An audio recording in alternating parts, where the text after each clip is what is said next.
On a human's fogged-up window, she wrote, "Let me in." He invited her in the second he saw it. Night settled over Erythra Prime like a controlled exhale. The orbital city never slept, but it never truly lived either. Its air scrubbers sighed at exact intervals, its traffic lanes glowed without a flicker, and its rain fell at mathematically fixed angles that left no room for chaos. From the 67th floor of Tower Verge, Shaw watched the condensation creep down his window, carving pale trails across the glass. He stood barefoot on cold composite tile, shoulders squared, jaw tight. He always kept still when the loneliness clawed up. Movement made it worse. Shaw's job demanded silence. As a data acoustics archivist, he spent 12 hours a day cataloging dying signals from abandoned colonies. Cracked emergency calls, ghost transmissions bouncing off dead satellites, old voices gasping for help no one sent. Erythra Prime paid well for people who could make sense of fragments, and Shaw was the best, disciplined, methodical, unshakable. Or so everyone assumed. Truth was, he lived in this tower because it was easier than being near anyone. People noticed stillness when they were close. They started asking what it hid. He was logging a collapsed beacon from Kestris, 9 when motion caught his eye. At first, it was just a ripple on the glass. He froze. No alarm sounded. No drone hum. He muted the console, heartbeat thudding in his ears.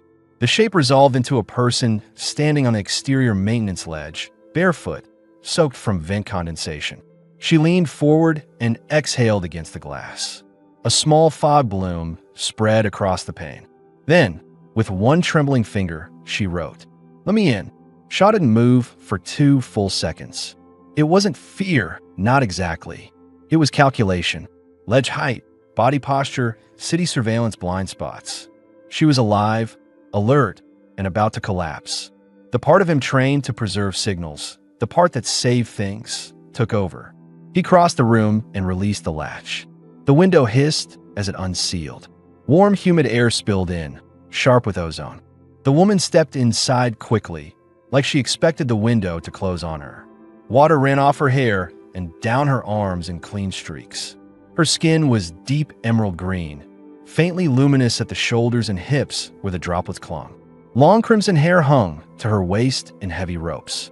She wore only a translucent ceremonial wrap. Crimson gauze sliced high along one thigh and torn across the back, plastered her body by the mist. She was breathing fast and shallow. Shaw closed the window, locked it, and turned back. She stared at him, head high despite the tremor in her legs. "Cereal," she said. Her voice carried a soft oceanic accent, round-edged but clipped by exhaustion. 3 nights out there. No doors opened. "Shaw," he said evenly. "You picked the right one." He scanned her quickly, bruised shin, soaked feet, eyes tracking every movement in the room. She wasn't delirious, just running on the last fumes of discipline. He knew the look. "I need warmth," she said low. It wasn't a plea. It was a fact. He fetched a thermal sheet from the heater rail. "Wrap this." She draped it over her shoulders without covering her hips. He didn't comment. Her defiance was deliberate. Removing it would be the same as erasing her. He turned on the floor heater, set a towel by the vent, and retrieved a small warming fan. The fan hummed softly.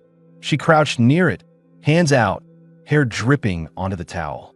"This place smells like silence," she said, glancing around the immaculate room. "It's for listening," he replied. His voice stayed level, but his pulse still beat hard from the shock of her appearance. He forced it down. Panic wasted precision. He went to the galley and lit a compact burner. While she thawed, he mixed Varan root broth with slivers of Draxon mushrooms. The sharp herbal steam filled the air. He set the bowl beside her. She took it without thanks, which he preferred. Their fingers brushed. She didn't flinch.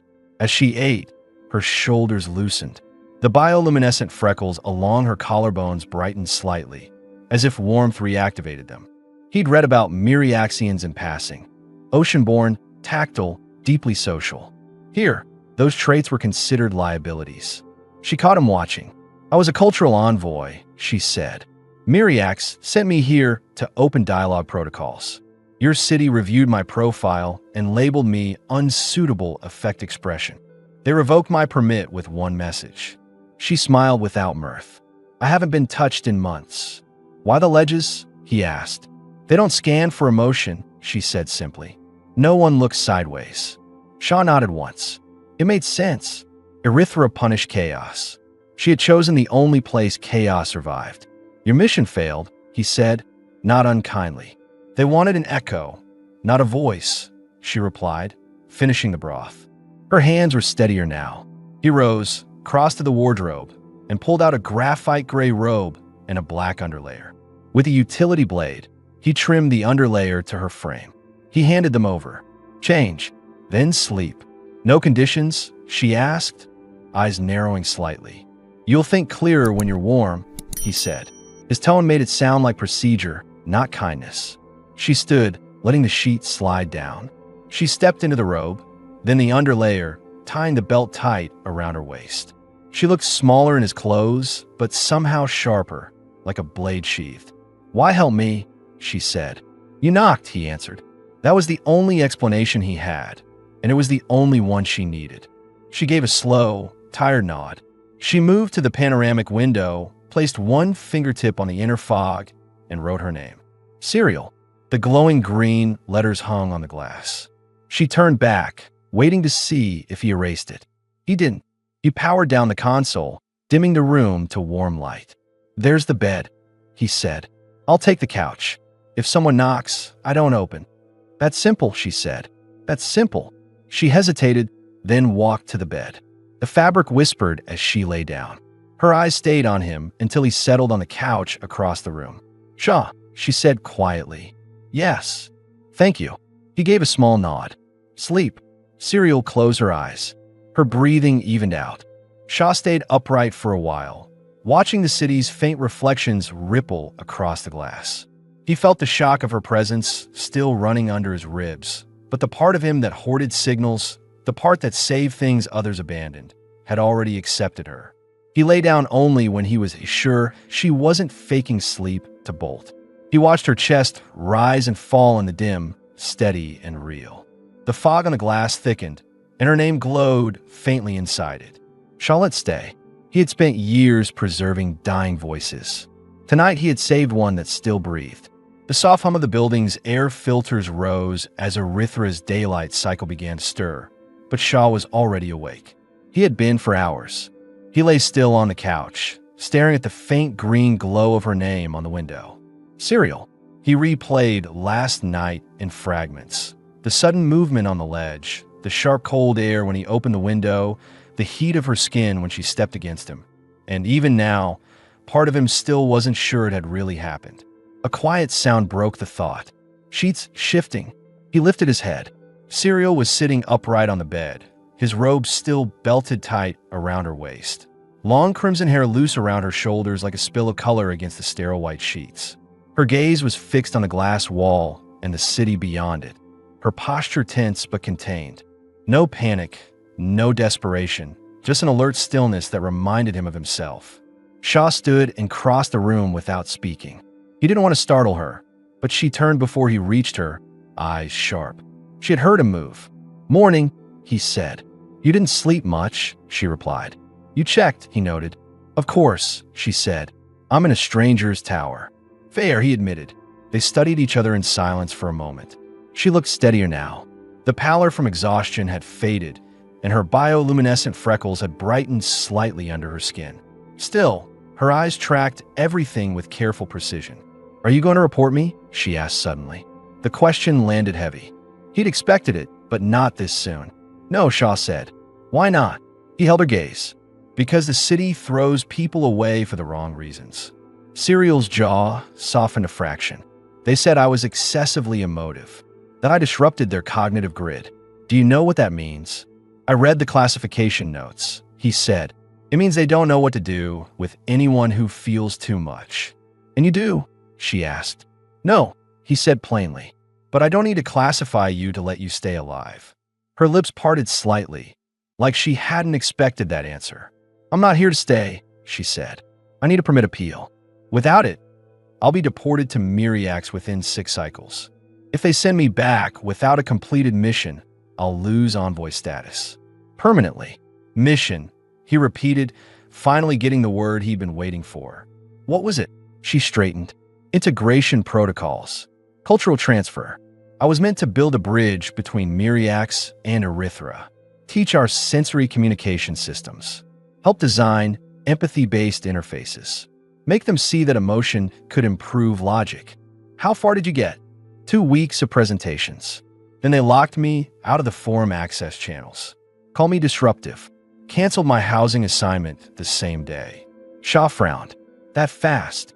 She gave a humorless smile. Emotion is a contamination here. They don't want it spreading. He could see the shape of it now. A woman sent to humanize this place and instead exiled for trying. She wasn't just a drifter who had climbed a tower out of desperation. She had been chosen once and discarded for doing her job too well. Appeal requires residency, Shaw said, thinking aloud. They won't process it unless you list a permanent address. That's why I needed a door, she said quietly. And you chose mine. It was the only one with lights on at 3 in the morning, she said, then added softer, and you were watching the glass like you were waiting for something. He didn't answer that. She wasn't wrong. Instead, he went to the galley and pulled down a sealed pack of Zyron bread, sliced it, and slid it into the warmer. He brewed Ferlin seed coffee, sharp and bitter, and set 2 cups on the low table. Cyril watched him move. You live alone, she said. Yes. Why? It makes the work easier. What work? Signal preservation, he said. I collect the last transmissions from failed colonies. Classify, archive, reconstruct when possible. Voices. Sometimes whole communities in fragments. You listen to ghosts, she said. Yes, he said. Doesn't it get inside you? It does, he admitted, pouring coffee. That's why I don't let anyone else in. And yet, she said, and her gaze flicked to the window latch he'd opened for her. He set her coffee down. And yet, they ate in silence for a while. The warm bread cracked softly under their fingers. Outside, skytrams threaded between towers like controlled fireflies.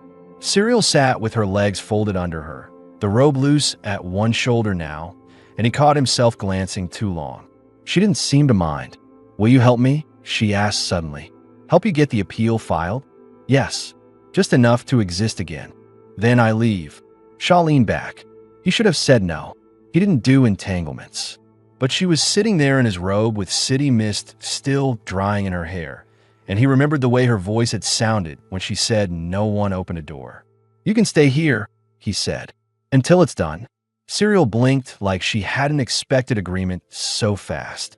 You trust strangers. No, he said, but I trust patterns. You don't want my things. You want her life back. That's different. She stared at him for a long moment, then gave the smallest nod. Then I'll help you, he said. But you follow my rules while you're here. No wandering. No signals from this tower. No contact requests. I understand, she said. He stood, gathering the empty cups. Start by resting. Tonight we talk about what they erased from your record. As he carried the dishes to the sink, Cyril rose and stepped to the window. She looked down at the city with a hard expression, like someone memorizing the enemy's layout. Shaw watched her reflection in the glass. For the first time in years, he wasn't the only living thing in the room. And the part of him that had always been still felt something shift, small, quiet, but real. Cyril stayed at the window long after Shaw had set the dishes in the sterilizer. The city below moved in precise loops. Clean trams on clean lines, traffic lights that shifted without lag, pedestrians who never glanced up. Erythra was a machine pretending to be a city, and she stood at its edge like an anomaly that had slipped through a crack. Shaw dried his hands and watched her from the galley. He noticed what she hadn't said yet. She had told him why she came and why she stayed alive, but not how she had survived the 3 days between. That gap hung between them now, sharp and silent. You didn't eat for 3 days, he said finally. Her shoulders tensed. She didn't turn. I rationed hydration gel from the service vents. That won't keep you upright. It kept me standing, she said. Her voice was flat, but her fingers tightened on the glass. There were supply crates in the lift shafts. Someone dropped them during maintenance. They had nutrient blocks. Maintenance bots don't drop crates, Shaw said. They don't, she admitted, and finally looked at him. I stole them. There it was. He didn't react. It wasn't judgment, just information. If security flagged that, they'll run thermal scans near the shafts now. I know, she said quietly. You could have fallen. I didn't. Her tone wasn't defensive, but it wasn't apologetic either. Just done. He respected that. Shaw crossed to the console wall and opened a side panel. The interface lit up, soft orange against the gray metal. He logged into his local archive. Not the network node, just his own secure space, and pulled up her case record. He had requested it quietly after she fell asleep last night, a habit he didn't usually indulge. It sat on the screen like an accusation. Your file shows a behavioral quarantine tag, he said. Not just permit denial. They blacklisted you from housing access. That's rare. They call me destabilizing, she said. They ran an empathy variance test during the forum hearing. My score was above the control threshold. Above, Shaw repeated. Not below. Yes, she said. They built a system to detect apathy, not compassion. So when I showed too much, they flagged me as unstable. Shaw sat back in the console chair. So they exiled you for doing your job right. Serial's jaw tightened. For caring. For touching them. I greeted the assembly chair by the hand. They logged it as boundary breach. He let that sink in. He'd known Erythra was cold, but this was something worse. This was sterilization disguised as order. I need you to understand, she said, stepping toward him. If they deport me back to Myriax as a failed envoy, I won't be reassigned. They'll strip my credentials. I'll lose everything that made me more than a body. Her voice cracked once, quickly sealed. That was the first crack in her armor since she stepped through his window. Shaw nodded once. Then we don't let them send you back. Her gaze flicked over his face, searching for any hint of performance. He didn't give her one. I'll build a shadow address node, he said. It will show you as my registered cohabitant. You'll get basic resident clearance. That's enough to file an appeal without their cross-checks noticing you were removed from the housing grid. Can you do that? She asked. Yes. Why would you risk it? He paused. This was the part he hadn't told her, and she deserved it.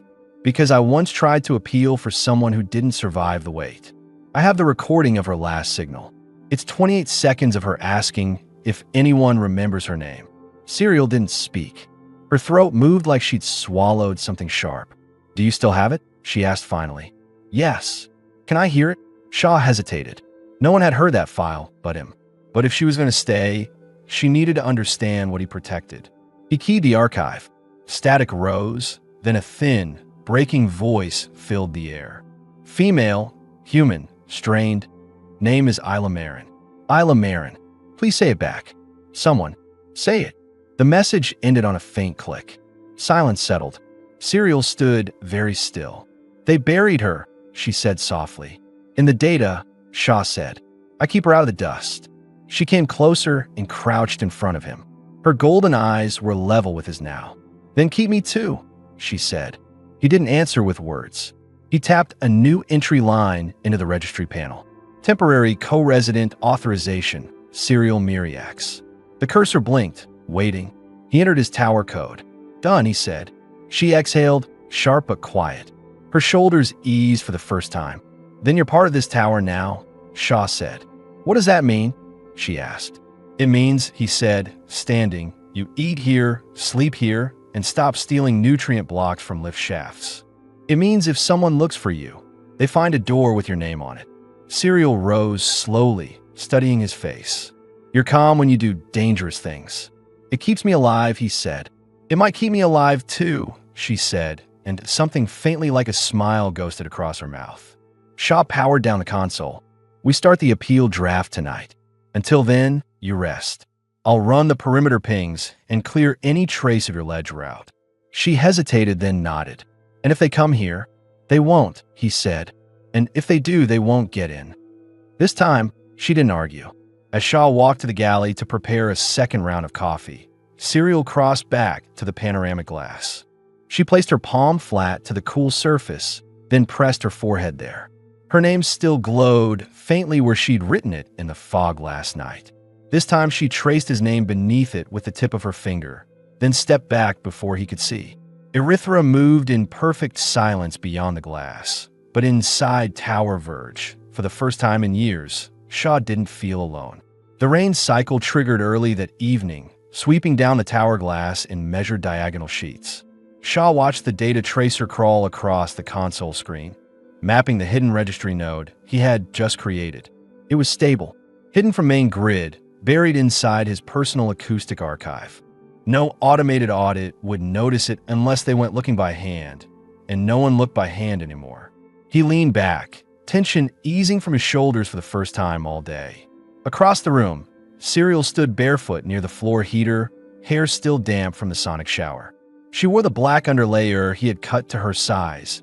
The graphite gray robe belted around her waist. The robe hung open at the throat, revealing the faint glow of her skin where heat brought her bioluminescence alive. Her eyes followed the window as if the city might try to erase her again the moment she blinked.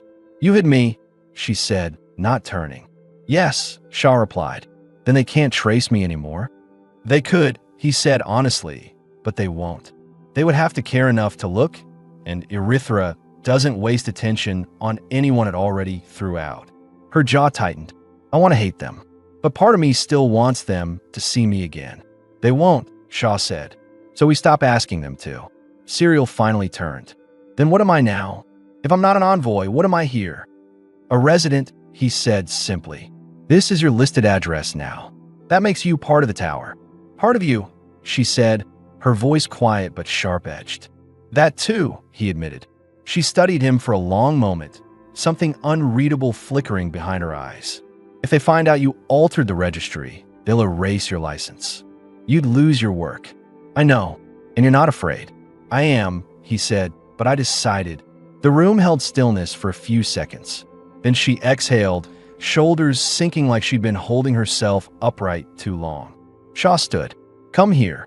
She walked to him slowly, each step measured, as though waiting to see if he'd flinch.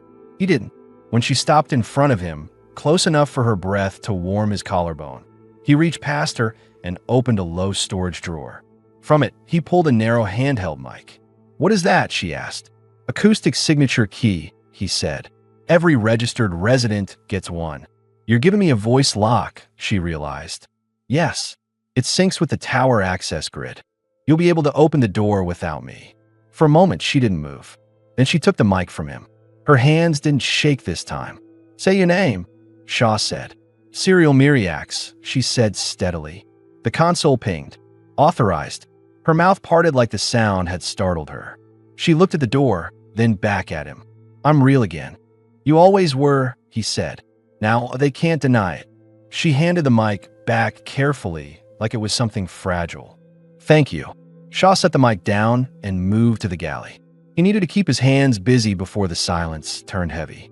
He pulled Varan root strips from cold storage, simmered them in Orvan water, added dry Draxon mushrooms. The sharp herbal steam cut through the sterile air. Serial moved to the table and sat cross-legged on the bench. "How long have you been here?" she asked. 8 years, he said. "Always alone?" "Yes." "Why?" He stirred the broth without looking up. "Erythra works better if you don't need anyone. They chose me for that, and I made sure they stayed right." "That sounds like exile," she said. "It is," he admitted, "but voluntary." Serial tilted her head. "What made you stop being voluntary about it?" Shaw paused. That was the question he'd been avoiding since the window opened last night. He ladled the broth into 2 bowls and set one in front of her. "Because the silence got heavier than the risk." Serial picked up her spoon slowly.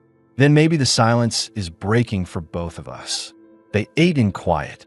Outside, the engineered rain blurred the city into pale streaks of white and blue. When they finished, Serial rose and walked to the window. Her reflection shimmered in the glass, emerald skin glowing faintly, crimson hair damp and loose over her shoulders, the robe slipping at one side. She lifted one fingertip and touched the place where her name still faintly glowed from the night she arrived. "I used to imagine having a place," she said quietly. "A single door that opened when I touched it. Not because I was useful, just because I belonged." "You do," Shaw said. She turned to him slowly. "If I stay, I will disrupt you." "Yes," he said. "Good." The words seemed to catch her off guard. For a moment, her controlled posture faltered. Then she stepped away from the window and toward him, eyes steady now. "Then let's disrupt," she said. Shaw stood still as she came close enough that her hair brushed his chest. He could feel her body heat even through the rope. She didn't touch him, not yet, just looked up at him like she was waiting for a signal. He met her eyes. "You don't need permission to exist here," he said. Her throat moved. "Then I will." And for the first time since she had appeared on his window ledge, Serial smiled like she believed she could. Night had deepened by the time they cleared the table. Erythra's grid lights shimmered through the misted glass like precise strands of silver, but inside the tower the light was soft and uneven, warm from the floor heater, dim from the console's idle glow. Shaw powered down the last terminal, fingers pausing briefly on the key panel. He hadn't shut this system off completely in over 3 years. It felt like cutting power to a life support line. Serial watched him from the couch.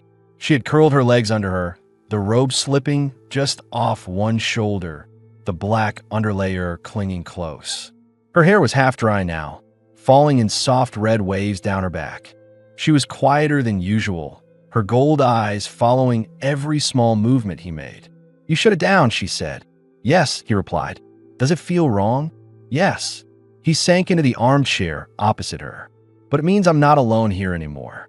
The system knows it. I should too." She looked away, expression unreadable. For a moment, silence filled the room again. Not the clean, engineered silence of Erythra, but the raw, human kind that held all the words they hadn't said yet.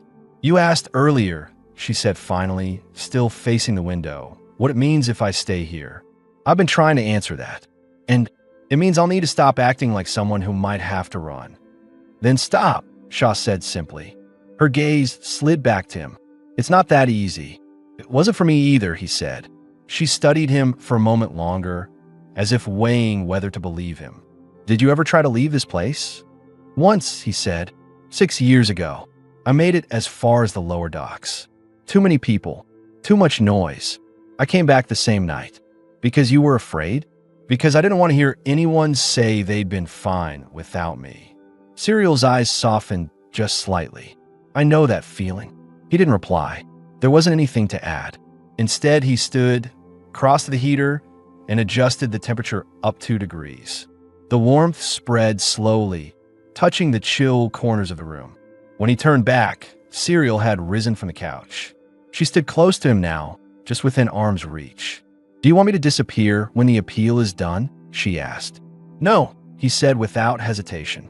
Something in her posture loosened at that answer. "Then I'll stay," she said, "if you want me as more than a name in your registry." "I do," Shaw said. Her breath caught, a small sound but real. She stepped forward until the heat of her body brushed against his chest. He didn't move, not even his hands, just waited. She reached up and touched his jaw lightly with her fingers, tracing along the edge like she was learning the shape of him. "You're steady," she murmured. "You're not," he said. "I know." Her hand dropped, but she didn't step back. Instead, she leaned in and rested her forehead briefly against his collarbone. He closed his eyes and let his hand rise to her waist, holding her with quiet pressure. She was warm, so warm it almost startled him. They stood like that for a long time, neither speaking. Outside, rain streamed down the glass in perfect lines. Inside, nothing was perfect at all, and it felt more alive than anything Erythra had given him in years. When she finally lifted her head, her eyes were brighter. "Then tomorrow," she said, "we write the appeal. And after that, we write what we want instead." Shaw nodded once. "Agreed." She smiled faintly, not the careful kind she had used before, but something smaller, honest, unguarded. Then she turned and walked to the bed without waiting for him to say more. Shaw watched her climb under the sheet, watched her eyes close, watched her breathing settle. He stood alone for a while longer, the hum of the tower fading beneath the rhythm of her breath. Then he switched off the lights and joined her. Shaw woke before the city's daylight cycle engaged. The room was dark, but not silent. The soft, measured rhythm of Serial's breathing filled the space like a low current, steady and real. She lay turned toward him, her face half buried in the pillow, crimson hair scattered across the sheets. The robe had slipped down to her waist in sleep, the underlayer snug around her body, the faint glow of her skin pulsing with each breath. He lay still, eyes open, letting his thoughts sharpen. Today they would begin the appeal. That meant opening restricted systems, rerouting registry logs, slipping her identity back into a machine built to erase her. He would have to mask her biometric signature through his archive node. And if the system caught even a trace of tampering, they would both lose everything. Serial stirred, blinking herself awake. She caught him watching. "You don't sleep long," she said, voice rough with mourning. "Never did. Is it the work?" "It's the quiet," he said. "It gets louder when I close my eyes." She pushed herself upright, hair falling around her shoulders, and watched him with those sharp gold eyes. "Will they trace us?" "Not if we're exact," he said. Serial swung her legs off the bed and stood, barefoot, wrapping the robe back over her shoulders. She walked to the window, stopping close enough that her breath fogged the glass. "If we fail," she said, "I get sent back." "What happens to you?" "They revoke my license," he said. "Lock me out of the archive grid. Strip my clearance. Erythra would burn everything I've built here." "And you're still doing it," she said quietly. "I made the decision last night," he replied. "So there's no point revisiting it now." Serial turned from the window, eyes holding on his. "Then I won't let you fail." He believed her, not because she sounded confident, but because she sounded unwilling to vanish. They dressed without speaking, Shaw in a clean black tunic and slacks, Serial tightening the belt of his robe over the underlayer, and moved to the console wall. The panels flickered to life as Shaw unlocked them. "First step is reconstructing your file," he said. "We have fragments from your initial Envoy record. They're buried in the public access logs, but they'll be enough to prove your original authorization." He tapped through archive layers while Serial stood behind him, arms folded. She scanned the code strings without blinking. "You can read this?" he asked. "I designed the Myriax Erythra interface bridge," she said. "They purge my access, not my knowledge." Shaw allowed himself a small nod. "Then watch for pattern mismatches while I run the merge." For 2 hours they worked without pause. He pulled packet shards from dead forum nodes. She mapped them against the old Myriax cultural registry headers. Her focus was exact, every movement quick and controlled. At one point, she froze. Here, Shaw leaned in. A single line of her Envoy profile had been manually overwritten. Classification, non-compliant emotional anomaly. Status, removed. "They didn't just deny you," he said. "They falsified your record." "Yes," she said. Her voice was calm, but her hands clenched at her sides. "They erased the part where I passed the integration training. No one will believe I ever qualified." "They will," Shaw said, pulling up the system timestamp log. "The deletion has a time signature. You can't fake one without network admin keys, which means someone authorized this." Serial stared at the line. "Who? We find out later," Shaw said. "For now, we remove the damage and build over it." They replaced the corrupted lines with clean fragments from the original transmission records. Slowly, her Envoy file began to reform on the screen, a shadow of what it had been, but real enough to trigger the registry's recognition checks. By the time they finished, Serial was sitting on the floor, hair falling forward as she rubbed her temples. Shaw crouched beside her, holding out a mug of hot Ferlin seed coffee. She took it without looking at him, then drank half in one pull. "It's strange," she said, voice low, "seeing proof I existed. I wasn't sure anymore." "That's how Erythra works," Shaw said. "It makes you doubt you were ever here." She lifted her eyes to him. "You didn't doubt me." "No," he said simply. They stayed there on the floor for a while, her back resting against his knee, the console humming above them. Outside, the daylight cycle finally ignited. Light slid through the condensation on the window in clean vertical lines. When she spoke again, her voice was steadier. "What happens next?" "Tonight, we submit your appeal," Shaw said. "Tomorrow, the system either recognizes you or tries to erase you again. And if it does, then," Shaw said, "I make sure it fails." Serial stared at him a long moment, then gave a small, sharp nod. "Then we do it," she said. "Then we do it," he repeated. They stood together and turned back to the console. And for the first time since the night she appeared on his window ledge, they weren't two separate people trying to survive Erythra. They were a team, ready to force the city to remember her. By evening, the tower felt different, charged, tense, alive.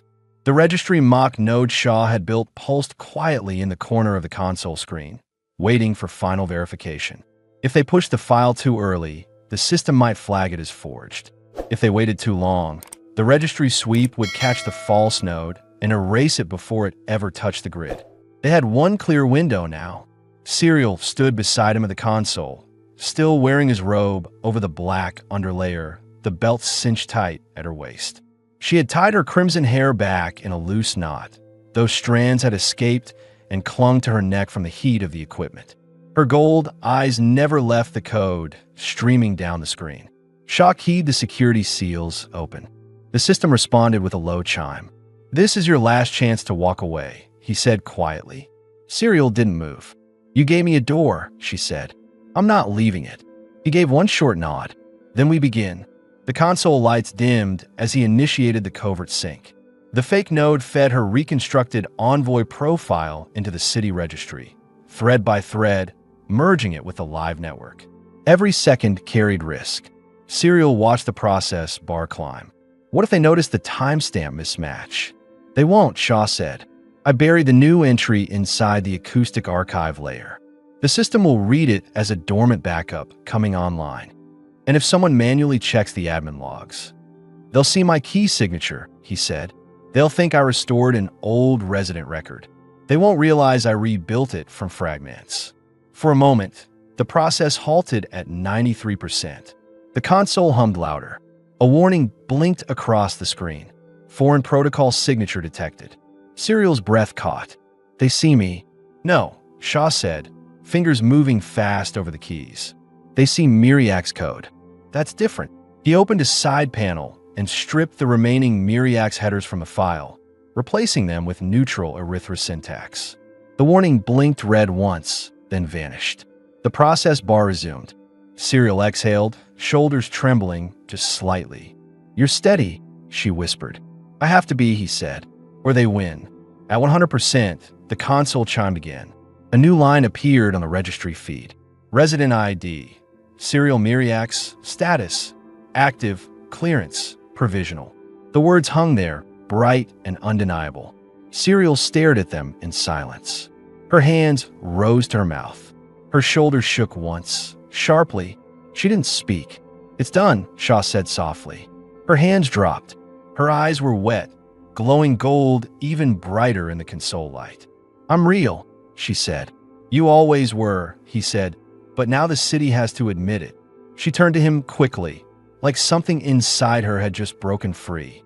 Before he could speak, she stepped close and wrapped her arms around him, holding tight, her face pressed into his chest. Shaw froze for half a heartbeat, then wrapped his arms around her, strong and certain, pulling her in. She was warm, solid, alive. They stood that way for a long time, the console humming softly behind them. Outside, the Skytrams cut clean lines through the dark. When she finally stepped back, her voice was steadier, but her hand still trembled. "What now?" "Now we make it stick," Shaw said. "We build a history. Residency logs, access patterns, supply orders. If they audit you, they need to find a life here." Her lips curved, faint and fierce. "Then let's make one." He powered down the console's external feed and switched on the internal living node. The room lights rose from cold white to a softer amber. The shift felt subtle but final, like the tower itself had decided to accept her. Serial walked to the window. Rain streaked the glass, scattering the city's lights into blurred threads. She pressed her palm to the foggy pane, then traced her name again beneath the first faint outline, still glowing from that first night. This time, she wrote it steady. Shaw came to stand behind her, close enough that his chest brushed her back. She didn't move away. "You're not a ghost anymore," he said. "I never was," she murmured, eyes on her name. "But now they can't pretend I am." She turned her head, just slightly, enough that their faces were inches apart. He could see every fleck of gold in her eyes, every line of tension leaving her posture one by one. "Tomorrow," she said quietly, "I want to wake up and not wonder if I exist." "You will," he said. Serial reached back, caught his hand, and laced her fingers through his. And for the first time since she had appeared on his window ledge, she didn't look like she was preparing to leave. She looked like she had finally arrived. Morning broke with a muted glow through the condensation streaking the window. The city outside stirred in its usual programmed rhythm. Skytrams gliding on invisible rails, maintenance drones tracing geometric paths through the mist. But the tower felt still, insulated from Erythra's precision. Shaw stood by the galley counter, brewing Furlan seed coffee, the bitter scent grounding him. Behind him, the bed shifted. Serial sat up slowly, her hair a loose tumble of crimson around her shoulders, the black underlayer clinging softly to her frame. She rubbed her eyes with the backs of her hands like someone who hadn't let herself truly rest in weeks. "You didn't wake me," she said, voice low, still rough with sleep. "You needed it," Shaw replied. Serial rose, tying the robe over the underlayer with practiced efficiency now. She crossed to the window and touched the glass. Her name, fresh from last night, glowed sharp and certain beside the faint ghost of the first time she wrote it. "It's real," she said. "Yes," Shaw said. She turned to him, something new in her eyes. Not the defensive tension she'd carried since the ledge. Not just determination. "Calm. What now?" she asked. "Now," he said, "we build the rest of your life." They sat at the low table with mugs of coffee and thin slices of Zyron bread. Shaw opened the console's personal systems rather than the grid, a deliberate shift. No more hiding behind false nodes. She was in the system now. This would make it real. He guided her through the resident matrix, showing how to place automated supply orders, register for air cycle maintenance windows, and schedule energy allotments. Serial absorbed everything fast, eyes sharp, fingers steady on the panel. "They'll see these logs," she said. "They have to," he answered. "A ghost doesn't eat. A ghost doesn't heat water or order bread. We give them a pattern they can't deny." When they finished, Shaw leaned back. The console displayed her name in clean, official typeface, resident ID, Serial Myriax, status, active. She stared at it for a long moment. 8 years from now, she said, will it still say that? "Yes," he said simply.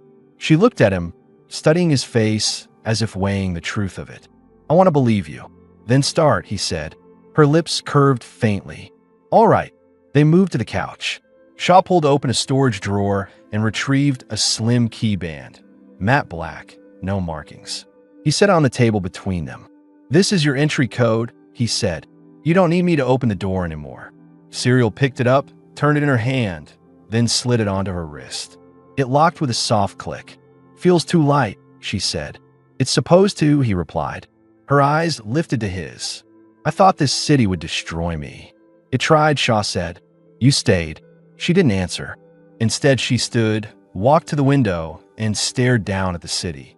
The clouds rolled slowly beneath the walkways, glowing faint amber from the hidden ocean sun. After a moment, she turned. "What about you? What about me? You said you chose exile. Do you still want it?" Shaw considered the question, then shook his head. "Not anymore." Serial stepped toward him, deliberate and sure. She stopped in front of him, close enough for her warmth to reach him, and held out her hand. "Then stop being alone," she said. He looked at her hand for only a second before taking it. They stood that way, joined hands between them, the city moving cold and perfect beyond the glass while the room around them felt warm, lived in, theirs. Serial smiled. Not cautious, not careful. "Real. Tomorrow," she said, "I want to wake up and plan what we'll plan on the balcony rail." Shaw almost smiled back. "Then we'd better start clearing space." For the first time in 8 years, he didn't picture this tower empty. He pictured her here. Later, as evening washed the sky in white and pale gold, they cooked Varen root stew together. She stood barefoot at the counter, hair tied back, sleeves pushed up, laughing once when the pot hissed too hot. Shaw moved around her with the quiet certainty he used for everything, but his hands lingered near hers each time they passed. They ate at the table with the window open a crack to the cool, filtered air. No alarms sounded. No inspectors came. Nothing shattered.